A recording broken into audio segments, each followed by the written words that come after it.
Mantan Kepala Dinas Kesehatan Provinsi Lampung, Reihana, resmi mendapat surat tugas dari Partai Gerindra untuk maju sebagai calon wali kota di Pilkada Bandar Lampung pada 27 November 2024 mendatang. Penyerahan surat tugas tersebut diberikan oleh Sekretaris DPD Partai Gerindra Lampung, Ahmad Giri Akbar, bersamaan dengan deklarasi Reihana sebagai calon wali kota Bandar Lampung di Aula Mahligai Agung Kampus Pasca Sarjana Universitas Bandar Lampung, Rabu 31 Juli 2024.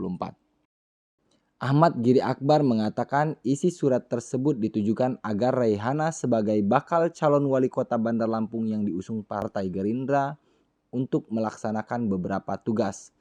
Di antaranya melakukan konsolidasi dengan seluruh jajaran kader Partai Gerindra, mencari mitra koalisi, serta mencari sosok pendamping yang akan menjadi wakilnya di Pilkada Bandar Lampung mendatang.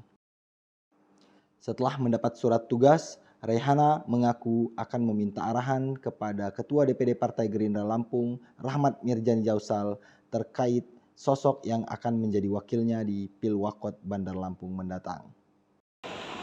Pada hari ini kami Partai Gerindra mengucapkan terima kasih sebesar-besarnya atas undangan tim kerja Reihana dalam hal ini dalam rangka penyerahan surat tugas kepada bakal calon wali kota Dr. Hajah Reihana MS. Izin saya bacakan surat tugas Dewan Pimpinan Pusat Partai Gerindra, Partai Gerakan Indonesia Raya. Surat tugas 070187 PGS Pilkada DPP Gerindra _2024. Saya harus siap dan juga tentu bahagia karena alhamdulillah yang mendukung saya ada partai pemenang. Jadi saya bersyukur kepada Allah SWT. Rupanya penilaian partai itu jatuh kepada saya.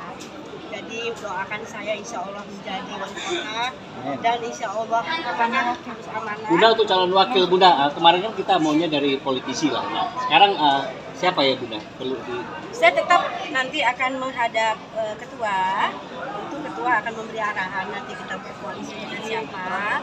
Saya akan nanti saja kata ketua akan memilih nama-nama yang akan cluenya Bunda, cluenya aja. Dari partai apa gitu? Yang pasti laki. Ini siap, Mas Yadi, Bunda. Saya nggak berani ya, karena kan tadi saya sudah sampaikan nilai hidup saya itu ada jujur, yang kedua loyalitas dan harus kompeten. Bunda pernah diisukan dengan Wiyadi, nah seperti apa dengan Wiyadi sendiri Bunda? Saya belum pernah ketemu dengan Pak Wiyadi, tapi beliau juga mungkin kenal saya karena saya kepala dinas kesehatan provinsi dan di kota. Dan saya mengenal beliau sebagai ketua DPRD dan juga ketua DPC PDI. Yang pernah disodorkan ada beberapa nama Bunda? Tidak pernah ada yang menyodorkan, hanya teman-teman yang menyandingkan saya dengan siapa. Jadi yang disodorkan secara resmi itu belum pernah. Tadi dalam pidato juga disebutkan Bandar Lampung masih banyak masalahnya. Yang jadi itu mendorong Bunda untuk maju itu seperti apa sebetulnya? Tadi ya nggak dengar pidato saya. Yang pertama tadi kan saya dan teman-teman mungkin termasuk media loh yang mendorong saya ini, yang mau rajin WA, cepat lagi Bunda ambil itu formulirnya udah mau tutup. Salah satunya soal banjir tadi Mbak. Ya? Salah satunya soal banjir tadi. Iya, banjir itu harus menjadi perhatian ya, karena juga untuk masyarakat kan banjir itu sangat menyusahkan. Jadi itu harus menjadi perhatian saya. Yang pertama soal banjir. Yang kedua saya harus memenuhi hak-hak ASN dan juga hak-hak yang belum terpenuhi mungkin ya harus saya penuhi. Bunda, apakah ada tawaran jadi kader Gerindra Bunda? Dan apakah kita siap kalau seandainya ditawari jadi kader Partai Gerindra? Pasti saya akan menjadi kader Gerindra.